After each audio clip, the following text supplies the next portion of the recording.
এটা সাদাত স্যার না? হ্যাঁ, এটা সাদাত স্যারই তো। হে ওপরওয়ালা, আমাকে দেওয়া এতদিনের যন্ত্রণাগুলো কি যথেষ্ট ছিল না?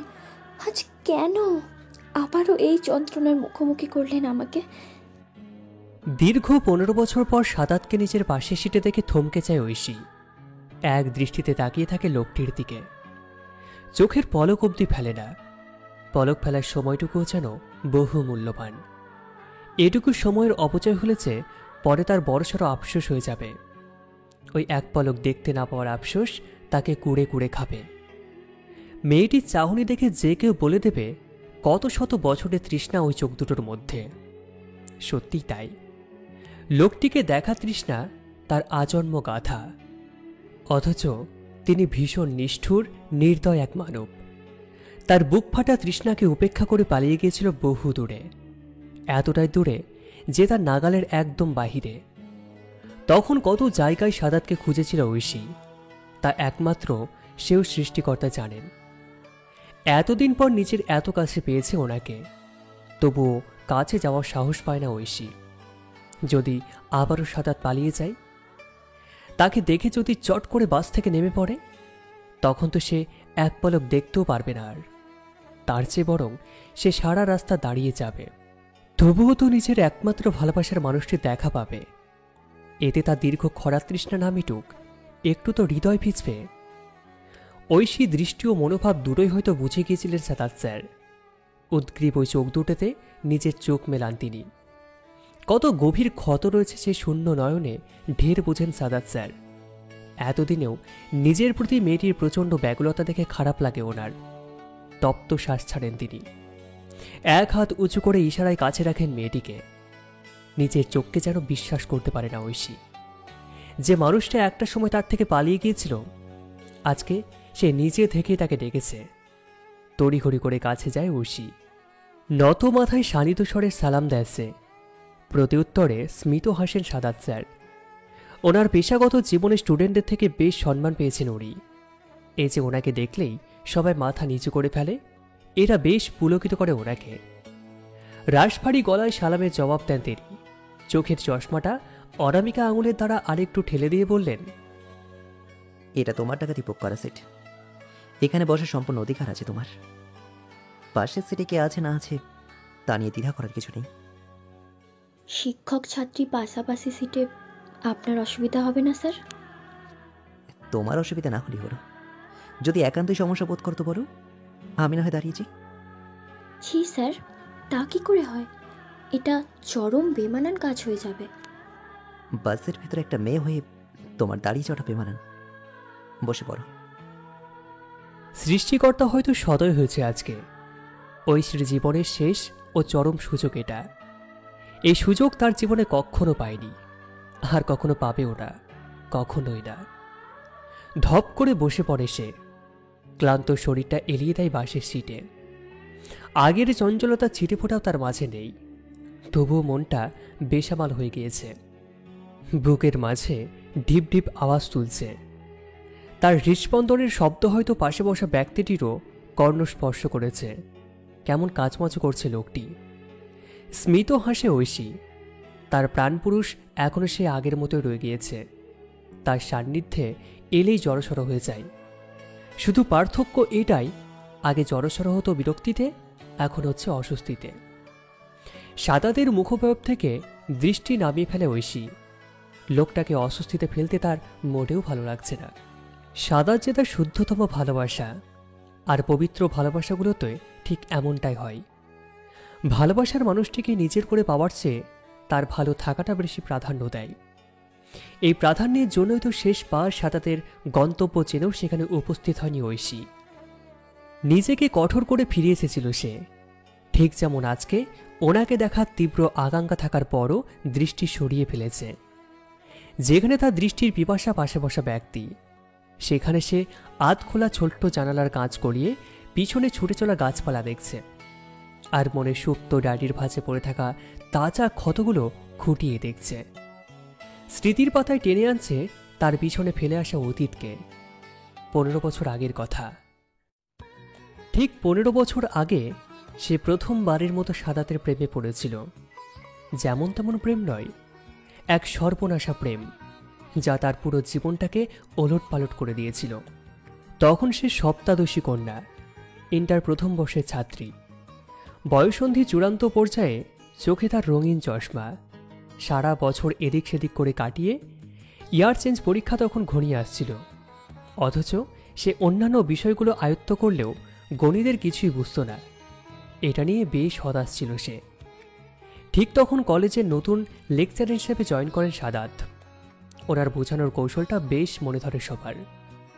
প্রত্যেকটা টপিক এত সুন্দর করে বোঝাতো যা সবাই বুঝতে পারত। নিজের দুর্বলতার জন্য স্যারের কাছে প্রাইভেট পড়ার আবেদন জানায় ঐশী। কিন্তু স্যার প্রাইভেট নামক ধান্দা করে টাকা কামাতে নারাজ। সাদাতের ভাষ্যমতে সরকার থেকে তাদের বেতন দেওয়া হয় ক্লাস টাইমে সব কিছু বোঝানোর জন্য। ক্লাসের বাইরে প্রাইভেট পড়িয়ে টাকা হাতানো অনৈতিক কাজ বইকি কিছুই নয়, যা সে কখনোই করবে না। কোনো কিছু না বুঝলে ক্লাসে তার সমাধান দেওয়া হবে। সাদাতের এমন মনোভাব প্রথমবারের মতো মুগ্ধ হয় ঐশী। তারপর ধীরে ধীরে সাদাতের ব্যক্তিত্বকে খুঁটিয়ে দেখে। কত নিখুঁত ব্যক্তিত্বের অধিকারী লোকটি। প্রায় বিভিন্ন টপিক নিয়ে এক্সট্রা সময় সাদাতের কাছে বুঝতে যেত সে। সুনিপুণতায় সাদাত বুঝিয়ে দিত সব। এভাবেই সাদাতের সাথে তার বেশ খাতির জমে। পড়াশোনার প্রতি আগ্রহী শিক্ষার্থীদের প্রতি শিক্ষকরা যে একটু বেশি মনোযোগী হয়, কিন্তু এটাই কাল হয়ে দাঁড়ায় ঐশীর জীবনে। সাদাতের ঈগলের ন্যায় প্রখর দৃষ্টি, তার কথা বলার দৃঢ়তা ও নিখুঁত ব্যক্তিত্ব সবকিছু মোহগ্রস্তের মতো টানে তাকে। এভাবে যে কবে একপাক্ষিক মরণ প্রেমের ফাঁদে পড়ে যায় তা ঐশী নিজেও জানে না। কেটে যায় একটা বছর, তার অনুভূতিগুলো গাঢ় হতে থাকে, গাঢ় থেকে গাঢ়তর হয়। বয়ঃসন্ধির আবেগ হৃদয় নিজেকে আর সংযত করতে পারে না।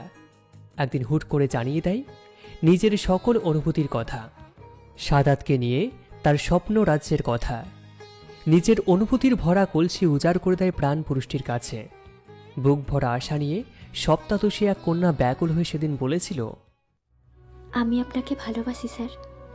ঠিক যতটা ভালোবাসলে শূন্য পেটেও সুখ অনুভব করা যায়, ততটা ভালোবাসি। যতটা ভালোবাসলে সর্বাঙ্গে কলঙ্কের রাজত্ব বিরাজ করলেও পরাণ জুড়িয়ে যায়, ততটা ভালোবাসি। যতটা ভালোবাসলে মৃত্যুর দুয়ারে থেকেও মানসিক শান্তি পাওয়া যায়, ততটা ভালোবাসি। যতটা ভালোবাসলে তার উপরে আর ভালোবাসা যায় না, ততটা ভালোবাসি। এই ভালোবাসা আমাকে এলোমেলো করে দিয়েছে স্যার। আমার হাতটা ধরে একটু গুছিয়ে নেবেন আমাকে। আমার যে ভীষণ পরিপূর্ণ হতে ইচ্ছে করে, আপনার ওই 5 আঙুলে নির্ভর করে। নির্লিপ্ত নিরেট ভঙ্গিমায় ঐশীর প্রত্যেক বুলি সহ্য করে সাদাত। চোখ তার নিশ্চল শান্ত চাহনি, অথচ ভিতরে ছারখার হয়ে যাচ্ছে সে। সন্তানতুল্য শিক্ষার্থীর নিকট প্রেমের প্রস্তাব পাওয়াটা তার নিকট কতটা লজ্জার একমাত্র সেই জানে। অনুশোচনায় মাথা কাটা যাচ্ছিল তার। ঐশীর সাথে কি বেশি বন্ধুত্বপূর্ণ হয়ে গিয়েছিল? যদিও হয়তো দোষটা তার আছে, নিজের ভুলের খেসারত দিতে মুখ খোলে সে। দৃঢ় কণ্ঠে জবাব দেয়, প্রত্যেকটা সম্পর্কে কিছু সীমাবদ্ধতা থাকে ঐশী। শিক্ষক পিতার সমতুল্য, তাদের সাথে প্রেম ভালোবাসা এসব সমীচীন নয়। ব্যর্থতা আমার।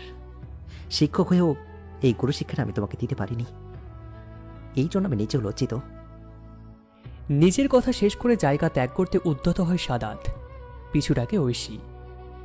স্যার, শিক্ষক ছাত্রী প্রণয়ের সমস্যা, পরিণয় তো সমস্যা নেই। বাবাকে দিয়ে যদি বিয়ের প্রস্তাব দেওয়াই, বিয়ে করবেন তো? দেখো ঐশী, প্রথমত আমি তোমার থেকে অনেক বড়, আর দ্বিতীয়ত প্রণয় ও পরিণয়ের মাঝে পার্থক্য দিলে কবুল মাত্র। সম্পর্কটা একই থাকে, যা কখনই হওয়ার নয়। আর শিক্ষক ছাত্রীর মাঝে প্রণয়ে যেমন মারাত্মক সমস্যা, পরিণয়টাও তেমন দৃষ্টিকটু। আশা করি তুমি বুঝতে পেরেছ। তবে হোক না কিছু দৃষ্টিকটু, তবুও তো আপনি আমার হবেন। আমি আপনাকে সত্যি ভালোবাসি স্যার, আপনাকে ছাড়া বাঁচা সম্ভব নয়। ছলো ছলো নয়নে কাপা গলায় উত্তর দেয় ঐশী। তপ্ত শ্বাস ফেলে সাদাত। গম্ভীর গলা শেষ বুঝে উত্তর দেয় সে, বয়সটা তোমার অল্প, চোখে নানা রঙের খেলা, জীবনের প্রকৃত রংটা তুমি এখন দেখে উঠতে পারোনি। কয়টা বছর যাক, জীবনের অর্থ বোঝো, দেখবার সব অনুভূতি বদলে গেছে। আমি তোমার অল্প বয়সের আবেগ মাত্র।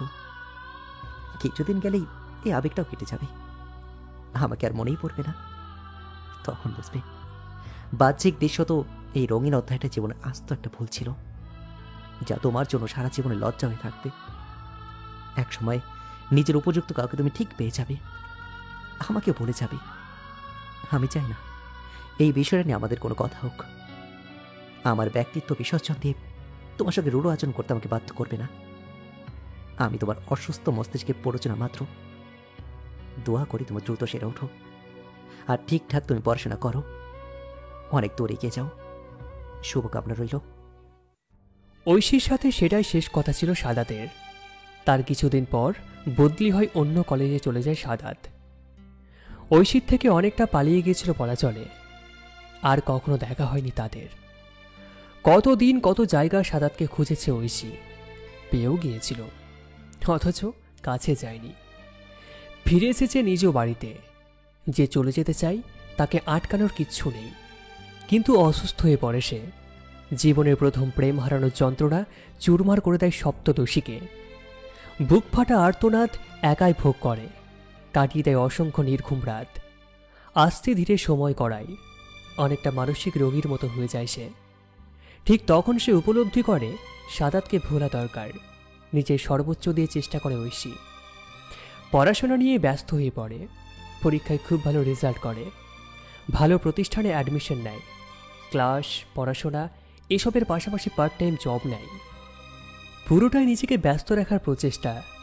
একটু ফাঁকা সময় পেলে যে সাদাত নামক যন্ত্রণা পুড়িয়ে মারত তাকে। নিজেকে সারাদিন ব্যস্ত রেখে ওই সময়টুকু সাদাতকে ভুলে থাকলেও রাতে ঘুমোতে যাওয়ার সময় ঠিকই স্মৃতির পাতা লোকটা প্যারা দিতে চলে আসত চোখের কর্নিস্পৃষ্ট প্রতি রাতে। একসময় ঘুমিয়ে যেত। দীর্ঘ 15 বছর পর এভাবেই দিন কাটছে তার। কলেজ ভার্সিটি ডিঙিয়ে এখন বেশ ভালো একটা সরকারি চাকরি করছে সে। তার জীবন এখন সব দিক দিয়ে পূর্ণ। শুধুমাত্র একটা অপূর্ণতা রয়ে গিয়েছে, সেটা ভালোবাসার। বয়সটা 30 পেরোলে বিয়ে করেনি সে। কেবলমাত্র শরীর স্পর্শ করার স্বামীর প্রয়োজন বোধ হয়নি তার। এই কারণে আজও সে একা। জীবনে অন্য পুরুষ তার হৃদয় ছুঁতে পারেনি। হৃদয় তো ছুঁয়েছিল একজনই, সে সাদাত। তার সারা জনমের হাহাকার, যা কখনোই পূরণ হবার নয়। এটা ভাবতেই বুকটা মোচড় দিয়ে ওঠে মেয়েটির। তার জীবনটা কেন এমন হলো? সে কেন পেল না তার ভালোবাসার মানুষটিকে? কোথাও তো কোনো কমতি ছিল না। হঠাৎ উন্মাদের মতো হয়ে যায় ঐশী। দম বন্ধ হয়ে আসে তার। জোরে জোরে শ্বাস ফেলে। এই মানুষটার পাশে থাকলে নির্ঘাত অঘটন হয়ে যাবে। পুরাতন ক্ষতগুলো তাজা হয়ে উঠবে। সে আর চায় না শুকিয়ে যাওয়া ক্ষতকে টেনে বের করতে। মাঝপথে বাস থামিয়ে নেমে পড়ে সে। অকারণে হাঁটা দেয় একদিকে। এলোমেলো চিন্তারা মস্তিষ্কে চাপ দেয়। নিজের অবস্থান দেখে তাচ্ছিল্য ভরা হাসি দেয় সে। ঘাড় ঘুরিয়ে ছুটে চলা বাসের পানে তাকিয়ে বলল, এক সময় আপনি আমার থেকে পালিয়ে গিয়েছিলেন স্যার। আজ আমি আপনার থেকে পালিয়ে আসলাম। তবুও থেকে গেলেন আমার বুক চেরা আর্তনাদ হয়ে, আমার সব কিছুতে পূর্ণ জীবনের অপূর্ণতা হয়ে। আপনি থেকে গেলেন আমার হৃদয়ের অসহ্য যন্ত্রণা হয়ে, আমার প্রত্যেক ক্ষণের মৃত্যু যন্ত্রণা ভোগের কারণ হয়ে। যেভাবে এতদিন থেকে গিয়েছিলেন আমার না পাওয়া প্রথম প্রেম হয়ে, আমার বুকের পুরো অংশ জুড়ে। আপনি বলেছিলেন আমি আপনাকে ভুলে যাব, অথচ আপনি জানতেন না আপনাকে ভোলানোর মতো দ্বিতীয় কোনো পুরুষ এ পৃথিবীতে জন্মায়নি। আপনি বলেছিলেন আপনি আমার অসুস্থ মস্তিষ্কের প্ররোচনা, অথচ এটা কখনো বোঝেননি এই অসুখের একমাত্র ঔষধ আপনি। আর আমি বলেছিলাম আপনাকে ছাড়া বাঁচব না, অথচ দেখুন আজও বেঁচে আছি। আপনাকে ছাড়া আমার জীবন থেমে নেই। ভালো হোক বা খারাপ, সে চলছে তার আপন গতিতে। শুধু মনটা থেমে রয়েছে সেই ইন্টারের ফার্স্ট বেঞ্চে, আমার জীবনের প্রথম প্রেমের গন্ধ নিয়ে। না পাওয়ার আক্ষেপ নিয়ে। এটা হয়তো সারা জীবনের, যুগ থেকে যুগান্তরের। জানি আপনি কখনো আমার হবেন না, তবুও ভালোবাসতাম, ভালোবাসি এবং ভালোবেসে যাব।